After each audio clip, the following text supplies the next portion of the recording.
Let's circle back to our top story today. The first day of historic summit between the US and Chinese presidents. That wrapped up with a state dinner, both sides hailing a new era of ties amid discussions on thorny issues like trade and Taiwan. We want to get more now with Scott Kennedy, Senior Advisor and Trustee Chair in Chinese Business and Economics at the Center for Strategic and International Studies. He joins us from Washington, D.C. Now, Scott, if we treat today as phase one of a much longer process, it's already off to a pretty good start, don't you think? Could we go as far as to call it a reset? Why and why not? I think you might be able to call it a modest reset in the relationship in both directions. I think the biggest word coming out of the first day has to do with strategic stability.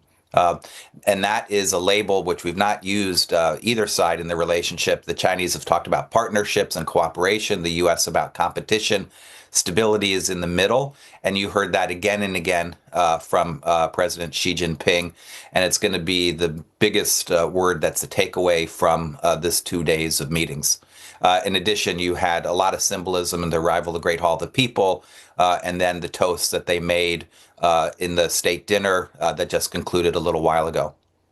Now, you talked about the reframe, including the words strategic, stable, also constructive. And one area where we've seen some of that potentially come to fruition is a possible deal with Boeing in the works. And that plays well to Trump's domestic audience. But us here in Asia, what can we take away from it, where stability between these two are so vital for us?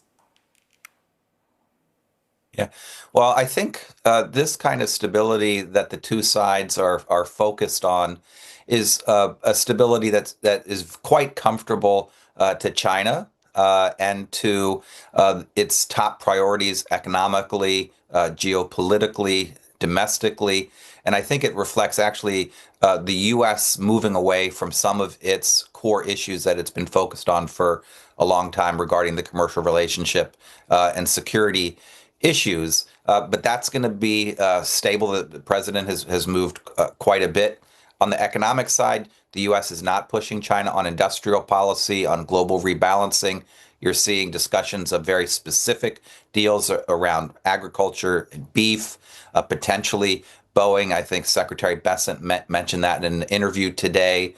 But very specific targeted issues that don't touch any red lines on either side. Yeah, pick your battles, I guess. But President Xi did, however, warn against, I'm going to try and say this, Thucydides' trap. That's that idea that a rivalry between major powers can end in conflict. Do you read that as a reference to Taiwan, given that that remains the biggest flashpoint between the two countries?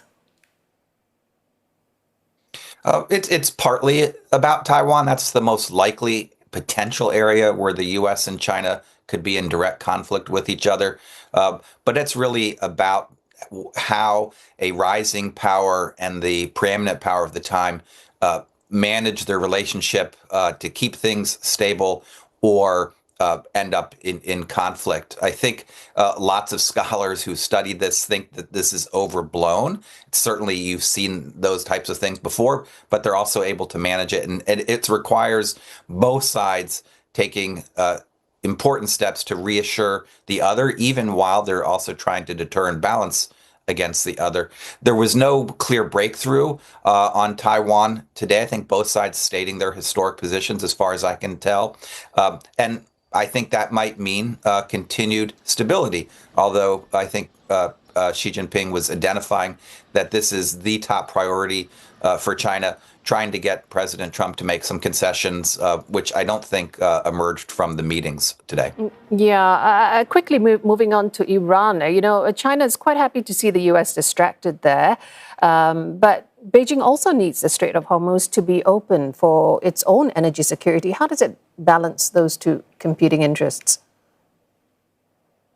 Sure. Well, I think, given the conflict in the Middle East with Iran right now, this is a high priority for the U.S. and has raised this with Xi Jinping and wanting China to use its influence and leverage to get Iran to make concessions to help bring this conflict to an end.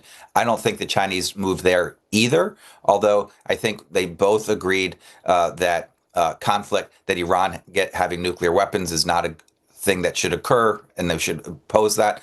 I think China also signaled that it'd be interested in purchasing more U.S. energy, which it hasn't bought in a while, to try and diversify its sources of energy supply to be less dependent on the Middle East.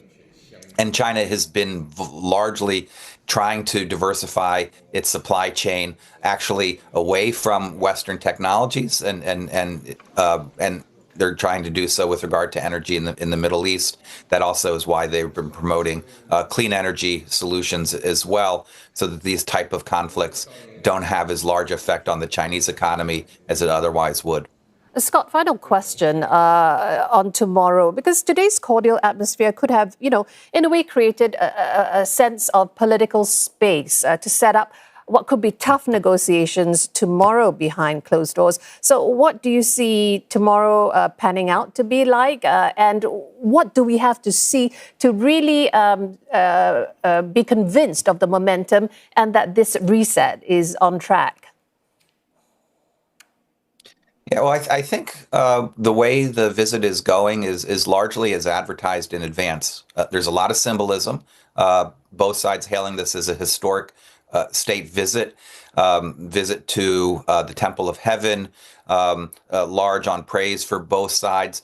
But on the specifics, not a lot of huge specific deliverables that both sides can claim that this is a fundamental changing of the relationship, either on security or on economics. I think what we're going to try and look for in the next day is whether or not they agree to extend the ceasefire that was announced in Busan. Can they confirm whether or not there'll be a deal for Boeing? Will the Chinese publicly reference President Trump's invitation for Xi Jinping to visit the United States in September? I think those are the things we're looking for, and that there's no downside, that something, that the relationship, that the meeting doesn't resolve in any kind of big differences, and that doesn't seem likely to happen. All right, Scott, we will look for the details tomorrow. Thank you so much. Scott Kennedy, Senior Advisor and Trustee Chair in Chinese Business and Economics at CSIS.